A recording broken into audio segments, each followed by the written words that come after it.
Hoy vendí una empresa para pagar este tratamiento. ¿Por qué mis hijas no mejoran? Resonó el grito del millonario Roberto en el frío salón de mármol de su mansión en Santiago de Chile. Arrojó los informes médicos contra la pared.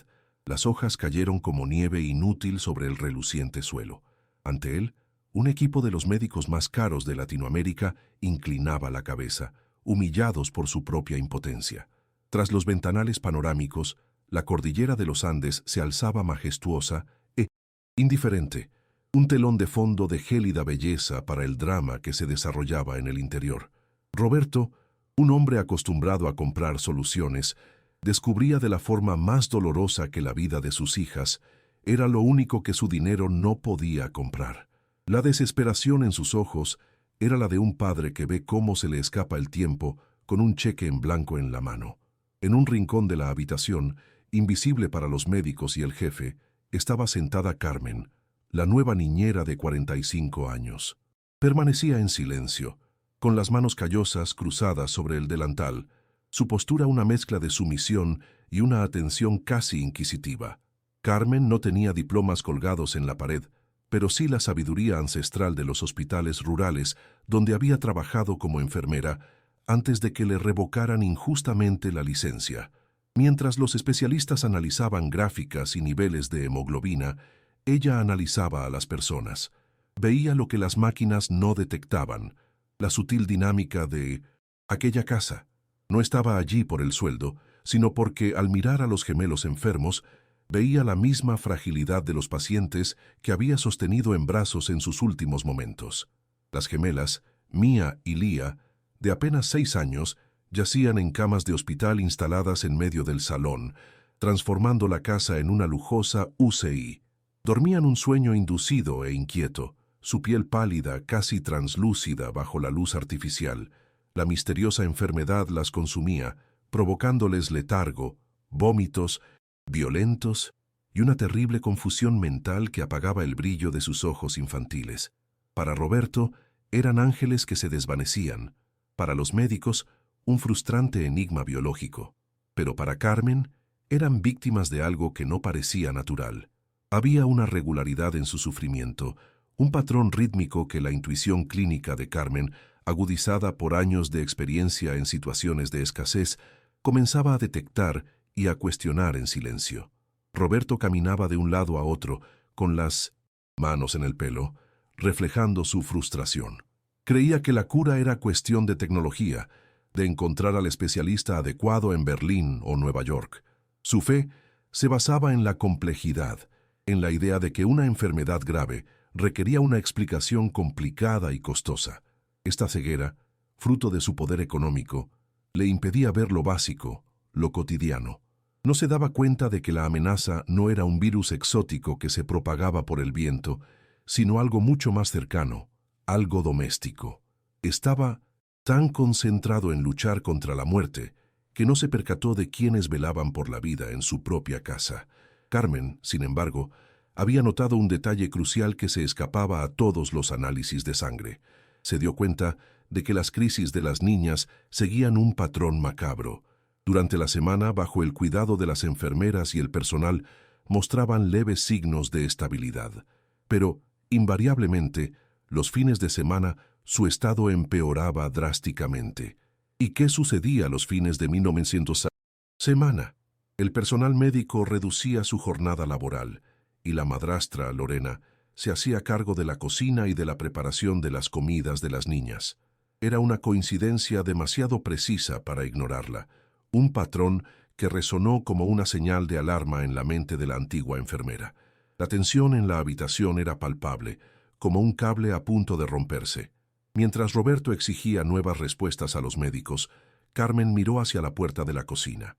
Lorena acababa de entrar, con una bandeja de vasos de colores y una sonrisa de mártir. La niñera sintió un escalofrío que nada tenía que ver con el aire acondicionado de la mansión. Sabía que si hablaba ahora, la despedirían y la tacharían de ignorante. Pero también sabía que si guardaba silencio, esas 2 niñas no sobrevivirían otro fin de semana. El asesino no estaba en las pruebas. Tenía la bandeja de zumos. Lorena, la prometida de Roberto, era una actriz en un escenario donde la vida humana era mero atrezo. Para la alta sociedad de Santiago, era la imagen de la abnegación, la bella joven que se entregaba al cuidado de sus hijastras enfermas con el fervor de una santa. Pero, en la intimidad de su mente calculadora, las gemelas no eran familia, eran obstáculos, herederas directas de una fortuna que codiciaba para sí misma, y para el hijo que pronto esperaba, su existencia era un estorbo que debía eliminar. Su crueldad no era apasionada, sino quirúrgica. No las atacaba, las borraba, gota a gota, usando la confianza, ciega de un padre desesperado como escudo y un amor fingido como arma letal. El método de Lorena era terriblemente simple. Mientras Roberto importaba drogas experimentales de Europa, ella cosechaba la muerte del propio jardín de la mansión. La adelfa, un arbusto común con hermosas flores y hojas mortales, era la fuente de su poder. Con la paciencia de una araña, extraía la toxina y la mezclaba con el jugo vitamínico especial que insistía en preparar personalmente cada fin de semana por la mañana. La bebida dulce y colorida enmascaraba el sabor amargo del veneno, y las niñas la bebían obedientemente, creyendo que recibían los cuidados de una nueva madre, cuando en realidad estaban siendo alimentadas por su torturadora. El peligro acecha en el hogar y tiene un rostro hermoso. Esta historia de suspenso se desarrolla en Santiago de Chile. ¿Y tú? ¿Desde qué ciudad del mundo sigues este misterio? Deja tu país en los comentarios y dinos qué hora es allí ahora. Carmen observaba el ritual, con un creciente temor que le oprimía el pecho. Notó que, con el pretexto de mantener una higiene absoluta para proteger a las niñas, Lorena había prohibido terminantemente la entrada a la cocina a cualquier empleado mientras preparaba los zumos. La puerta cerrada con llave, el ruido ensordecedor de la batidora y la insistencia en servir los vasos con sus propias manos creaban un patrón que la antigua enfermera no podía ignorar. Carmen veía la contradicción en los ojos de Lorena, la dulce sonrisa para Roberto y la mirada fría, casi clínica, con la que observaba a las niñas beber, como si estuviera supervisando un experimento científico y no alimentando a niñas. Roberto, sin embargo, estaba perdido en un laberinto de culpa y gratitud. Veía la insistencia de Lorena en ocuparse de la comida de las niñas no como una señal de peligro, sino como la prueba definitiva de su amor. Mientras gastaba millones en máquinas de soporte vital y consultas internacionales, se sentía impotente. Ver a su prometida asumir una tarea práctica le daba una falsa sensación de consuelo. Interpretó su exclusividad en la cocina como celo maternal, ciego al hecho de que la mujer que dormía a su lado estaba usando su propia casa como laboratorio para un crimen perfecto, convirtiendo el desayuno en una sentencia de muerte. Incapaz de soportar el peso de su sospecha, Carmen intentó lo impensable, alertar a su empleador. En un momento de inusual calma, se acercó a Roberto y con voz temblorosa señaló la coincidencia entre el empeoramiento de la salud de las niñas y los fluidos de Lorena. La reacción fue inmediata y devastadora. Lorena, que estaba cerca, intervino con indignación teatral, acusando a la niñera de ser una campesina ignorante y supersticiosa, que la envidiaba. Roberto, exhausto y fácilmente influenciable, se puso del lado de su prometida, reprendiendo duramente a Carmen y aislándola aún más. El intento de salvar a las niñas resultó en su completa humillación. La escalada del problema alcanzó un punto crítico esa semana. Las niñas, debilitadas por las dosis constantes, entraron en estado crítico. Los médicos, perplejos ante el fracaso de todos los tratamientos, propusieron una medida drástica y peligrosa, una cirugía cerebral exploratoria para buscar causas poco comunes. Roberto, presa del pánico, aceptó y programó la intervención para la mañana siguiente. Carmen sabía que las niñas no sobrevivirían al quirófano. El tiempo se había agotado. Comprendió que la sospecha no bastaba. Necesitaba pruebas. Esa noche, mientras la casa dormía, decidió invadir la privacidad de Lorena, pero nadie imaginaba lo que encontraría en el fondo de un lujoso cubo de basura. Al amparo de la oscuridad, mientras la mansión dormía el sueño intranquilo de la enfermedad, Carmen cometió la transgresión que definiría el futuro de todos. Con el corazón latiéndole con fuerza, se infiltró en la suite de Lorena, aprovechando el momento en que su ama tomaba su largo baño nocturno. Sus manos, acostumbradas a limpiar la suciedad, ahora hurgaban entre la basura personal de la mujer más poderosa de la casa. Dentro de una caja de crema facial importada, oculta bajo discos de algodón manchados de maquillaje, sus dedos tocaron algo frío y rígido. Era un pequeño frasco de vidrio sin etiqueta que contenía un residuo de un líquido amarillento y viscoso. Carmen lo abrió y lo olió.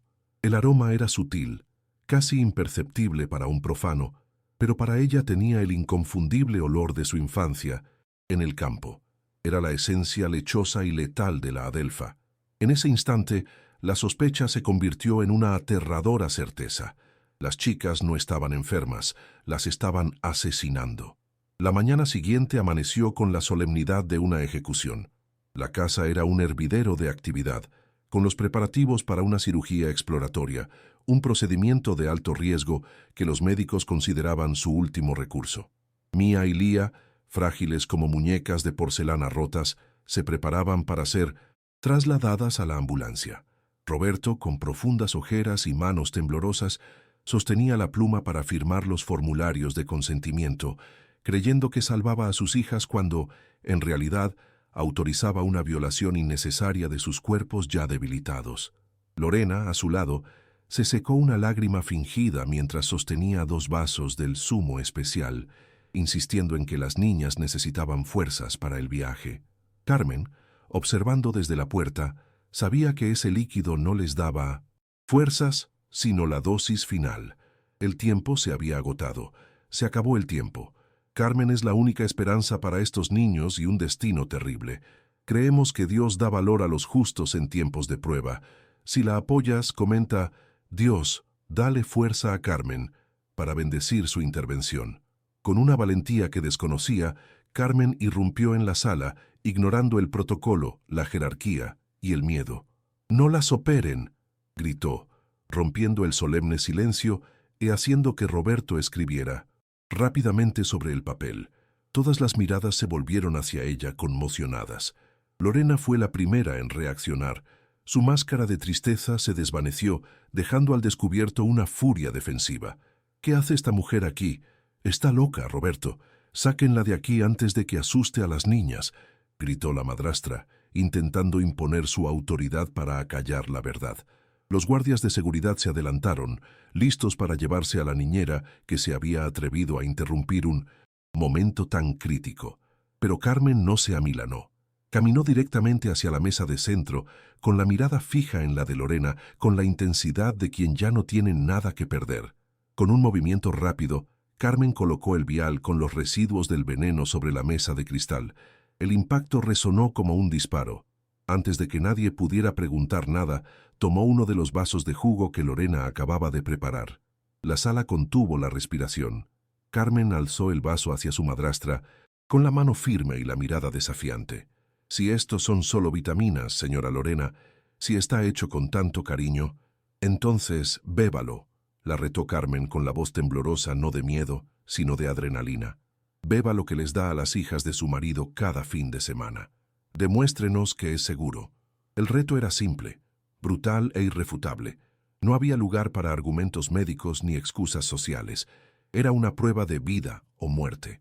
El silencio que siguió fue mortal, denso y asfixiante. Todas las miradas, las de los médicos, las de Roberto y las de los guardias de seguridad, se desviaron de Carmen a Lorena. La madrastra retrocedió un paso, sintiendo repulsión física por el vaso que ella misma había preparado.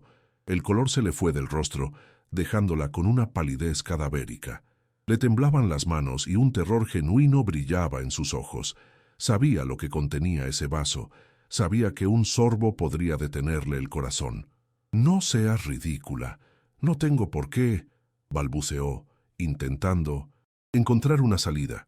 Pero su rechazo, su visceral negativa a tocar la bebida, fue una confesión más elocuente que cualquier palabra que pudiera pronunciar.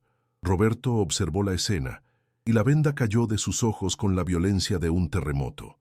Vio el terror mortal en el rostro de su esposa ante la simple visión de un jugo. vio la feroz determinación en el rostro de la niñera y finalmente lo comprendió. La enfermedad no era un misterio, era un crimen. Con un movimiento rápido, arrebató el vaso de la mano de Carmen, no para beber, sino para conservarlo.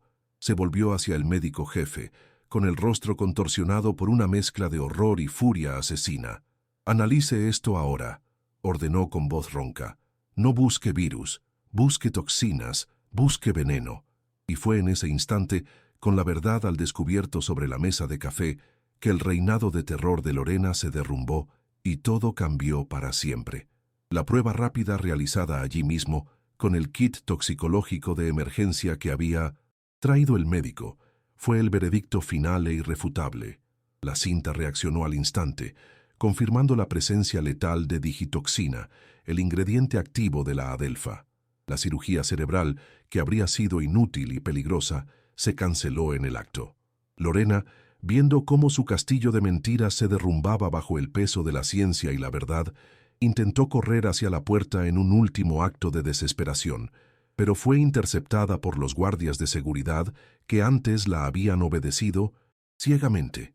Llamaron a la policía, y la mujer que se hacía pasar por santa fue llevada esposada, gritando acusaciones incoherentes con su dignidad perdida para siempre. La mansión, que había sido el escenario de su cruel farsa, se convirtió en el lugar de su ruina, mientras Roberto observaba, consumido por la culpa de haber dejado entrar al enemigo en su propia casa. Una vez identificada y eliminada la fuente del veneno, la recuperación de las gemelas fue un milagro de la medicina básica. Se les administró el antídoto, y los cuerpos de Mia y Lía, libres de la ingesta diaria de toxinas, comenzaron a recuperarse con la fortaleza propia de la infancia. En pocos días, el color rosado volvió a sus pálidas mejillas, cesaron los vómitos y la confusión mental se disipó como la niebla al sol. No fueron necesarias cirugías complejas ni máquinas costosas, solo detener el mal y brindarles los cuidados adecuados. Roberto pasaba las noches junto a sus camas, ya no viendo morir a sus hijas, sino viéndolas renacer. Cada respiración tranquila era prueba de que la pesadilla había terminado y la vida retomaba su curso. Cuando pasó el peligro, Roberto buscó a Carmen. La encontró en el jardín, contemplando las montañas, con la humildad de quien simplemente había cumplido con su deber. El millonario, que solía mirar a todos por encima del hombro, se arrodilló ante la antigua enfermera. Con la voz entrecortada y las manos temblorosas, le suplicó perdón. Perdón por no haberle creído, perdón por su arrogante ceguera, perdón por haber confiado en la falsa brillantez de Lorena en lugar de en la verdadera luz de Carmen. Reconoció que su fortuna le había permitido contratar a los mejores médicos del mundo, pero que no había podido comprar la sencilla verdad que ella le ofrecía con generosidad. Carmen, con su característica dignidad, simplemente le tomó las manos y le dijo que lo importante era que las niñas estuvieran a salvo. Un año después, los jardines de la mansión Santiago, con los Andes de fondo, resuenan con las risas de las niñas. Mia y Lía corretean por el césped, sanas y llenas de energía, recogiendo flores, ahora seguras y familiares. Carmen ya no viste el uniforme de niñera. Es la ama de llaves, la confidente y la figura materna que la casa tanto necesitaba. Roberto creó una fundación de toxicología pediátrica en nombre de sus hijas, dedicada a ayudar en casos de intoxicación en zonas rurales, honrando la sabiduría que salvó a su familia. La tragedia evitada se ha convertido en un legado de protección, y la casa, otrora lugar de enfermedad y desconfianza, es ahora un santuario de confianza, gratitud y salud. La verdad descubierta por la niñera salvó 2 vidas y le enseñó al millonario una lección invaluable. La confianza es lo más preciado y peligroso que se puede poseer. La historia de Carmen y Roberto nos recuerda que la sabiduría a menudo se disfraza de humildad y que, para ver el mal, a veces es necesario mirar donde nadie más mira, confiando en el instinto por encima de las apariencias. La verdadera cura no provino de la tecnología, sino del coraje de una mujer que se negó a cerrar los ojos. ¿Confiarías en tu intuición por encima de todos los expertos? Deja tu comentario sobre la actitud de Carmen Dale me gusta si esta historia te conmovió y compártela para difundir la verdad.